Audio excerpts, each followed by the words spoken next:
Good afternoon.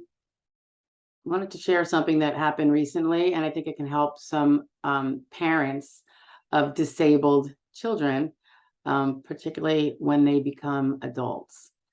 So there's so many tenets to this, but if you have a child that is approaching 18 or somewhere between 18, 19, 20, 21, 22, even possibly older, and you believe that there is a very good chance they will never be able to sustain a full-time job, even a simple one, simple, sedentary, not carrying heavy, not having to do any kind of complex, detailed work. If you think that's the case, based on whatever their impairments are, which could be mental, physical, or both, there are things that you're going to want to know now, so it doesn't what happens today does not prevent them from a particular benefit they may have gotten from the work taxes you paid for your Social Security. So this boils back to your work record. And most of us who work not only generate our own Social Security work record, earnings record that gives us retirement and potentially our own disability if we become disabled before hitting full retirement age, but it also provides our dependents with a benefit should they end up qualifying, being eligible for it. And one of those benefits is the disabled adult child. This is a child dependent of a parent who becomes disabled under the rules of Social Security before the age of 22. If that's the case, and it's proven through the medical evidence, and that's what I'm going to touch on later, eventually, when a parent, either parent who has a Social Security insured status for retirement, if they retire, become disabled, or pass away, that adult who could now be 40, should there be sufficient proof that he became disabled prior to the age of 22, and disabled as defined by the Social Security laws, that child will be able to take we call it DAC, Disabled Adult Child Benefit, which is a decent sized percentage based on the parent's primary insurance amount. So this can be helpful because if that child is disabled, he might otherwise be left only with SSI welfare. And it may be better for him to be able to take Social Security under a parent's record, because there are less stringent rules in terms of what he can do with his life after. That would mean, he could inherit money, he could inherit assets that would otherwise be counted under the SSI program, gambling winnings, lottery, big gifts, all of that. So there could be a big benefit to being on DAC, which could also include Medicare. So he wouldn't be subjected to the SSI rules nor the Medicaid rules. Medicaid is a welfare program. So what are the things you should be looking at when your child is, and this could be even in his minor years,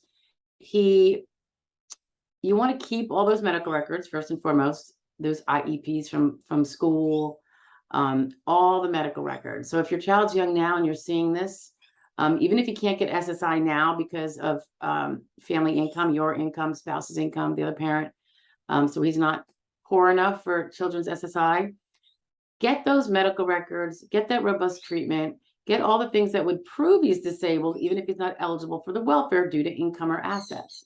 When he's 18, those resources and incomes coming from you and or the other parent no longer get attributed to that now adult 18-year-old. So he could get SSI at that point. I haven't gotten to the DAC part yet.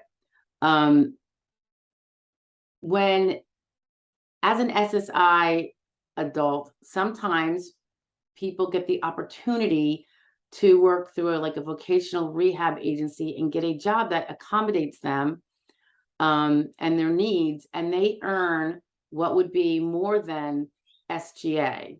So they're disabled, but now they're working more than SGA because of these great programs that are out there. It can be a double-edged sword in that oftentimes the person can make over SGA, which, by the way, this year, 2022, is $1,350, but they can't make much more. They certainly can't make enough to self-support. So while it's a great additional piece of income for them and might allow them to save, and they're no longer on SSI if they're making that kind of income. If they go over the SGA of $1,350, their DAC opportunities later on, when mom or dad make them eligible for a DAC benefit via their own retirement or disability or unfortunate passing, that DAC opportunity for that child who's now an adult can be lost because he's now earning more than SGA, even though no way could he work 40 hours a week, but he's making more than SGA. Now, of course, separate issue is there are ways to take what he's making that's above SGA and bring it down to below SGA if he has every month or the equal of every month impairment related work expenses. That could be medical copays for things that he needs for him to handle his disability, which then allows him to go to work. There's a variety of we call them IRWIs that can bring that down, but a lot of people don't have those. A lot of times people who have been disabled from childhood, it is a permanent condition and it's not coming back, but it doesn't require excessive drugs, or medications or anything like that. So oftentimes a person doesn't have IRWIs that are going to bring them under SGA if they were over by like $200 or $300 a month. So when your child does seek, and of course you want him to work part-time, right? As a young adult, it's great for their self-esteem, great for them bringing in extra income. Just know that these technical rules, if they're not followed, could screw him later in terms of collecting the insurance that you paid for him under your Social Security payments. So he's going to want to stay under SGA if he's going to be working. Now, if you want him to be getting SSI, you want to be under, you definitely want to be under SGA. He could still be getting SSI to some degree, potentially. But the DAC is what I'm talking about now. And that is if he's earning substantial gainful activity, he's not going to be able to get that DAC because that period of time when he's over 22, making for more than a few months SGA or above, becomes like a technical bar to DAC later because it says, no longer disabled. Now you can't prove that you've been disabled since before 22 because you have this gap when you weren't, technically. So it's I don't really like the rule. I don't think it makes sense. I don't think it should be the way it is, but it is the way it is. And I was reminded about it and wanted to share it because I do have a person right now who, short of proving that job that this particular individual has had for decades and is now an older individual and the parents are retired, this person has had a part-time job for 30 years with the same company. We know it was accommodated, but you might not be able to get an employer to say that. We are going to try the subsidizing, the exception about if it was subsidized. Like, yes, the person is making $15 an hour because they treated that person like every other worker, which is very kind. But that put the person way over SGA and there's nothing to bring it down. But we might be able to argue, and we're looking into this, that $15 an hour was part gift, part wages. It was subsidized. That person, given the slowness factor, the poor pace, the need for much supervision, and the reduced duties of the job, again, out of kindness for 30 years, that job would not have paid $15 an hour. And by the way, we're talking about before COVID, when salaries and wages were a little more normalized. Even if you didn't like what they were, they weren't the same. If we can argue that at most would have been a minimum wage or less than minimum wage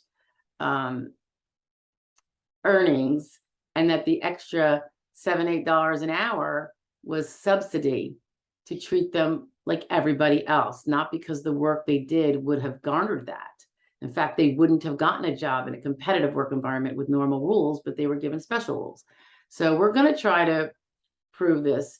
I don't know that the employer is going to be helpful. I don't know what the incentive for an employer not to be would be, but that's not there's no way for me to find out. So we are going to be trying to look into this subsidy issue and see if there's a way that this individual who could be getting DAC, particularly should she now have her income recognized as subsidy and or drop it below SGA, just cut a few hours off the top, might change the whole world. Because when her parents pass away, the individual cannot live alone, can't cook, can't drive. When the parents are gone, this will be an institutionalized person. And if she has DAC instead of SSI at that time, if she can't, the job can end, so you really got to be looking for these very foreseeable negatives, and you want this other thing for the person to have if those happen. So that's what we're trying to do. And the big crux of it that's difficult is the medical records from 30, 40 years ago don't exist. If a person was on SSI, the SSA should presumably have those records that proved them back then. But strangely enough, a lot of times they seem to be missing. So if you have a child it could be a minor or a young adult, order them, do whatever you have to do, in my opinion, to get those medical records and store them forever. And then if they get a part-time job that's accommodated or not, keep it under SGA. Just don't have them go over the 1350 unless you have some monthly, and you got to track this monthly and keep all the receipts for those impairment related work expenses. So you can use those later when you have to prove your case, because the income that's going to be coming out to the IRS is going to say over SGA, but you are given the opportunity to prove that in fact that there were these deductibles under the SSA law that would bring it under. And that, for a multitude of reasons, but the biggest one being DAC later on. Be nice to see that person on Social Security when the parent passes away and isn't there to support them, a much higher amount usually, and would give them Medicare instead of just Medicaid, can be really helpful for their future. So put that under your hat if you have a disabled child or you think it might become that situation.